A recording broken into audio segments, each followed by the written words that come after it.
कैसे हो सब? जी गर्ल्स, आज हमारा lecture number 7 principle of banking chapter number 3।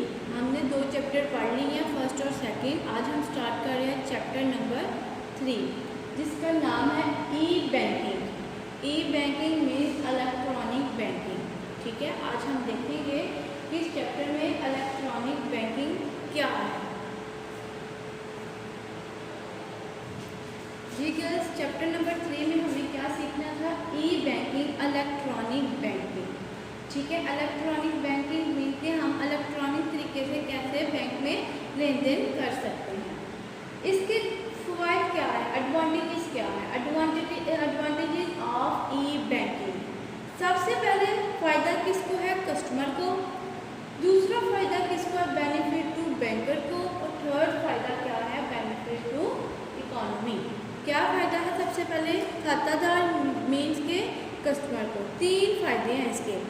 एक तो कस्टमर को है, दूसरा बैंकर को है और तीसरा कौन सा है? माशियत को। ठीक है जी, जैसे मैंने बताया है कि फ़ायदा किसको है? कस्टमर को है, बैंकर को है और इकोनॉमी को है। ठीक है, सबसे पहले फ़ायदा किसको है? कस्टमर। कस्टमर को क्या फ़ायदा हो सकता है? सबसे पहला फ़ायदा, ग्राहक अपने खाते से मीन्स कि अपने अकाउंट से एटीएम के ज़रिए किसी भी वक्त रकम निकलवा सकता है। जब उसको ज़रूरत पड़नी है उसने किधर जाना है? एटीएम में पैसे को निकाल लेना है किसी भी वक्त। बैंक की टाइमिंग का आपको पता है, बंद हो सकती है, ओपनिंग टाइमिंग है, क्लोजिंग टाइमिंग है, लेकिन जब उसको ज़रूरत पड़ती है वो एटीएम में जाता है और जाके अपने पैसे को निकाल देता है। एटीएम से जब पैसे निकलवाने के बाद कस्टमर क्या करता है? एक मिनी स्टेटमेंट हासिल करता है। मिनी स्टेटमेंट मीन्स कि मैंने कितने डाले हैं, कितने लिए हैं, कितने निकलवाए हैं, उसमें सारी स्टेटमेंट आ जाती है। इंटरनेट बैंकिंग के ज़रिए, ई बैंकिंग मीन्स इंटरनेट बैंकिंग के ज़रिए गार्ड या दफ्तर से ही अपने खाते को ऑपरेट कर सकता है, यानी लेन देन कर सकता है। ये इसका फ़ायदे हैं। क्या फ़ायदे हैं? किसी भी वक्त रकम को निकलवा सकता है। दूसरा फ़ायदा क्या है? अपना जब एटीएम से रकम निकलवाने के अलावा अपने खाते की मिनी स्टेटमेंट भी हासिल कर सकता है। तीसरा फ़ायदा क्या है? दफ्तर या घर बैठ के अपने खाते को ऑपरेट कर सकता है इजीली। और भी इसके मज़ीद फ़वाइद हैं, लेकिन हम लोग आज बैंक के इतने ही पढ़ेंगे। अब देखते हैं बैंक कार्ड मीन्स के बैंकर के क्या फ़ायदे हैं। ई बैंकिंग में तरक्की की वजह से बैंकों को अपने बहुत से अखराजात को कंट्रोल करने में मदद मिलती है, उसके एक्सपेंस कम हो जाते हैं। उसका फ़ायदा पहला यही है। दूसरा फ़ायदा उसको क्या है? बहुत से काम मसलन रकम की अदायगी, बैंक स्टेटमेंट की फ्राहमी और बैंकों की मुख्तलिफ स्कीमों के बारे में मालूमात बैंकों के एटीएम मशीनों और वेबसाइट से ही हासिल की जा सकती है। क्या करते हैं वो? अपने बैंकों की जो भी स्कीमें हैं वो अपने इलेक्ट्रॉनिक ज़रिए सारी दे देते हैं, जिससे इजीली कस्टमर क्या होता है? बैंकों के कस्टमर को बैंक क्या करता है? अपनी बैंक की फ्राहमी, स्टेटमेंट, अदायगी और जो भी स्कीमें हैं कस्टमर ई बैंकिंग के ज़रिए बता देता है और जिससे कस्टमर इजी से चेक कर लेता है। ई बैंकिंग की बदौलत बैंकों के कागजी कामों, पेपर वर्क में भी नुमाया कमी आती है। जब इलेक्ट्रॉनिक काम शुरू कर देना है तो फिर पेपर वर्क जो होता है वो उसमें भी कम नुमाया आती है। उसके बाद जिसकी वजह से बैंक अपने लेन देन के रिकॉर्ड को अप टू डेट और गलतियों से पाक रख सकता है। ठीक है, बाज़ औक़ात हम लोग पेपर वर्क में लिखते लिखते गलती कर देते हैं, लेकिन इलेक्ट्रॉनिक काम में ये कुछ नहीं चलता। उसको क्या होता है? उनके कामों में भी काफ़ी नुमाया कमी आती है, वो इलेक्ट्रॉनिक के ज़रिए ही काम कर सकते हैं।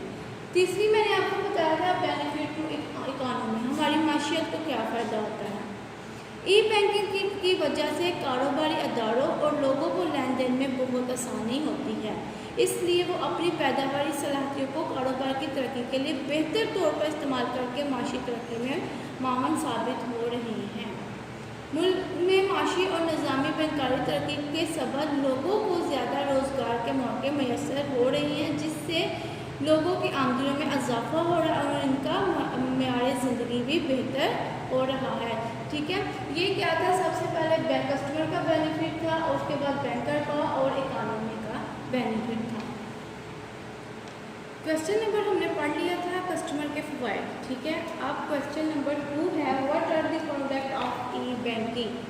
ई बैंकिंग के मसनूआत कौन कौन सी हैं, कौन कौन सी ई बैंकिंग की मसनूआत हैं, प्रोडक्ट है जिससे हम क्या कर सकते हैं, इलेक्ट्रॉनिक काम कर सकते हैं।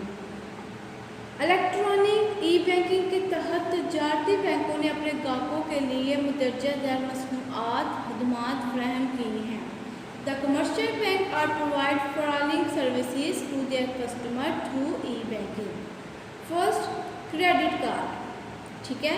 Second, debit card. Third, ATM। और फोर्थ, ऑनलाइन बैंकिंग। सबसे पहले वो क्रेडिट कार्ड मुहैया करते हैं, दूसरा फिर क्या करते हैं, डेबिट कार्ड को मुहैया करते हैं, थर्ड ATM मशीन वगैरह लगा देते हैं, फोर्थ ऑनलाइन बैंकिंग, हम ऑनलाइन जरिए से भी बैंकिंग वर्क कर सकते हैं। जी गर्ल्स, हमने पढ़ा था इलेक्ट्रॉनिक बैंकिंग कौन सी प्रोडक्ट ऐसी हैं जो हमें फराहम करता है। सबसे पहले पढ़ा था हमने क्रेडिट कार्ड। आज क्रेडिट कार्ड को हम question number 3 define credit card को डिटेल से पढ़ते हैं। A credit card is a part of system of payment issued to user of the system. It is a small plastic card entailing it holder to buy goods and service. ये एक छोटा सा plastic का card होता है जिसमें based on the holder promise to pay for these goods and services. जदीद बैंकारी में कारोबार की वसअत के साथ साथ अपने ग्राहकों की सहूलत की खातिर बैंकों ने जदीद तरीन खदमात की फरहमी का आगाज़ किया है। मुख्तलिफ बैंक अपने ग्राहकों को मुख्तलिफ नौइयत के क्रेडिट कार्ड जारी करते हैं। हर एक का अपने ही नौइयत के कार्ड होते हैं। बैंकों के जदीद करदा कार्ड अंदरूनी मुल्क अदायगियों के अलावा बरूनी मुल्क में भी अदायगियों के लिए कार्ड आमद हैं। ये कार्ड ऐसे मटीरियल और साइज़ के होते हैं जिसे आसानी से जेब में रखा जा सकता है, ठीक है। ये कार्ड ऐसा होता है जिसको हम क्या करते हैं, आसानी से पॉकेट में होल्ड कर सकते हैं और हम जो भी गुड्स या सर्विस वगैरह खरीदना चाहते हैं वो खरीद सकते हैं इससे, और बैंक को प्रॉमिस करते हैं कि हम बाद में इसकी अदायगी कर देंगे, ठीक है। गर्ल्स, आपने पढ़ा पहले क्रेडिट कार्ड, अब है डेबिट कार्ड। डेबिट कार्ड क्या होता है? डेबिट कार्ड तजारती बैंकों की तरफ से मुहैया करदा ऐसी सहूलत है जिसमें बैंक के खातादार को मुख्तलिफ जगहों से शाख की खरीदारी के नकद रकम की ज़रूरत नहीं होती। क्या करते हैं लोग, कैश अपने पास नहीं रखते, ये कार्ड अपने पास रखते हैं, ठीक है। क्योंकि खरीदारी के वक्त खातादार ये कार्ड फ़रोख्त कार्ड को अदायगी के लिए पेश करता है। अक्सर आपने देखा होगा डेबिट कार्ड की सहूलत या क्रेडिट कार्ड की सहूलत मौजूद है। क्या करते हैं लोग, अपने पास कैश नहीं रखते, बैंक में उनके पास कैश मौजूद होता है, वो डेबिट या क्रेडिट कार्ड को देते हैं तो जब से वो इलेक्ट्रॉनिक मशीन से गुजारता है, ठीक है, एक इलेक्ट्रॉनिक मशीन होता है उससे गुजारते हैं वो, और खरीदारी की गई अशिया की रकम खाता के अकाउंट में डेबिट कर दी जाती है, ठीक है। जिससे हम चीज़ें लेते हैं वो कार्ड को मशीन से गुजारता है और उसके अकाउंट, हमारे अकाउंट से पैसे उठा के उसके अकाउंट में पैसे आ जाते हैं। यानी खातादार का बैलेंस खरीदारी गई अशिया के मुताबिक कीमत के मुताबिक कम कर दी जाती है। बाद में फ़रोख्त कार्ड अपने फ़रोख्त की गई अशिया की रकम बैंक से वसूल कर लेता है, ठीक है। क्या करते हैं, कस्टमर अपने पास एक डेबिट कार्ड को रखता है, जब वो चीज़ों को खरीद लेता है तो एक मशीन से वो डेबिट कार्ड को गुजार देता है, जिससे कस्टमर से अकाउंट को कम करके जिससे चीज़ें खरीदी होती हैं उसके अकाउंट को बढ़ा दिया जाता है, डेबिट कर दिया जाता है, ठीक है। कस्टमर का बैलेंस कम करके फ़रोख्त कार्ड के अकाउंट में डाल दिया जाता है, ठीक है। फ़रोख्त कार्ड अपनी फ़रोख्त की अशिया की रकम बैंक से वसूल कर, बाद में क्या करता है वो बैंक से वो रकम वसूल कर लेता है। ये है debit card. Girls, question number 5, define ATM। ATM automated teller machine. एक ऑटोमेटेड टेलर मशीन बैंक की तरफ से फराहम करदा जदीद खदमात में से एक है। बैंक जो सर्विसेज प्रोवाइड करता है उस सर्विस में से एक ये भी है हमें जो फराहम करता है, जिसकी मदद से बैंक का खातादार जो बैंक का कस्टमर होता है किसी भी वक्त महसूस बैंक की किसी भी शाख से रकम निकलवा सकता है। ठीक है, क्या करता है, अगर हमारा MCB का अकाउंट है तो MCB की ATM मशीन होगी, उधर जाके किसी भी वक्त वो रकम को निकलवा सकता है। इस सहूलत की वजह से लोगों को घरों, दफ्तर या अपनी जेबों में ज़्यादा रकम रखने की ज़रूरत नहीं होती। ठीक है, उनके पास एक कार्ड होता है, वो ATM मशीन में डालते हैं, फिर कोड लगाते हैं, कोड लगाने के बाद वो किसी भी वक्त उस रकम को निकलवा सकते हैं। इसलिए लोग क्या करते हैं, अपने पास ज़्यादा रकम रखते नहीं हैं। ठीक है, इसे कहते हैं ATM means automated teller machine. जिगल्स हमने पढ़ा था, बैंक कौन कौन सी प्रोडक्ट हमें प्रोवाइड करता है। सबसे पहले था credit card, debit card, ATM। Credit card भी आपने पढ़ लिया, डेबिट कार्ड भी आपने पढ़ लिया, ATM भी पढ़ लिया। अब हम लास्ट पढ़ने लगे हैं डिफाइन ई banking. E banking means online banking. क्या हमें सहूलतें फ्राहम करता है, क्रेडिट कार्ड भी कोई ना कोई सहूलत फ्राहम करता है, डेबिट भी करता है, ATM भी करता है। अब ऑनलाइन बैंकिंग मीन्स ई बैंकिंग हमें क्या सहूलत फ्राहम करता है। सबसे पहले जो होता है, खाते में रकम जमा करवाना। हम इजीली अपने अकाउंट में रकम को जमा करवा सकते हैं ई बैंकिंग के ज़रिए।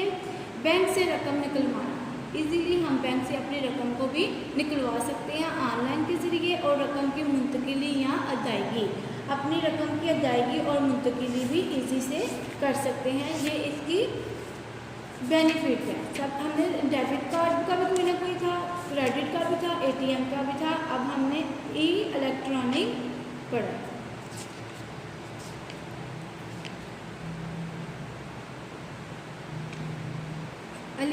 ई इलेक्ट्रॉनिक में हमने पढ़ा था खाते में रकम जमा करवाना। सबसे पहले खाते में रकम जमा करवाते हैं। अब क्या इसमें क्या हो सकते हैं, ऑनलाइन बैंकिंग में खातादार किसी भी शहर या जगह पर अपना खाता में रकम जमा करवा सकता है।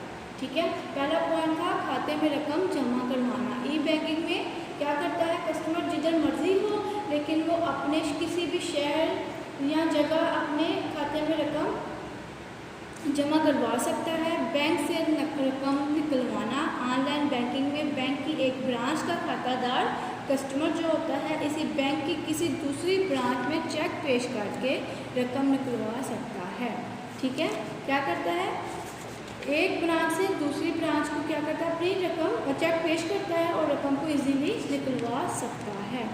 रकम की मुंतकिली या अदायगी, ऑनलाइन बैंकिंग में खातादार अपने खाता से बगैर चेक जारी किए रकम किसी दूसरे खाता में मुंतकिल कर सकता है। इस तरह रकम को एक खाता से दूसरे खाते में अदायगी के लिए भी मुंतकिल कर सकता है। चेक नहीं पेश करता, लेकिन ऑनलाइन सिस्टम ही ऐसा है कि वो क्या करता है, एक खातादार से दूसरे खाते के अकाउंट में, एक खाता से दूसरे खाता बगैर चेक किए, अब बगैर चेक जारी किए रकम की मुंतकिल भी कर सकता है। ये है क्वेश्चन नंबर 5। आज हमने क्वेश्चन नंबर 6 पढ़े हैं, 6 क्वेश्चन पढ़े हैं। ठीक है, ये आप सही से देख लें। अगर समझ नहीं आती, व्हाट्सएप नंबर आपके पास मौजूद है, आप मुझसे पर्सनली कांटेक्ट कर सकते हैं। शुक्रिया।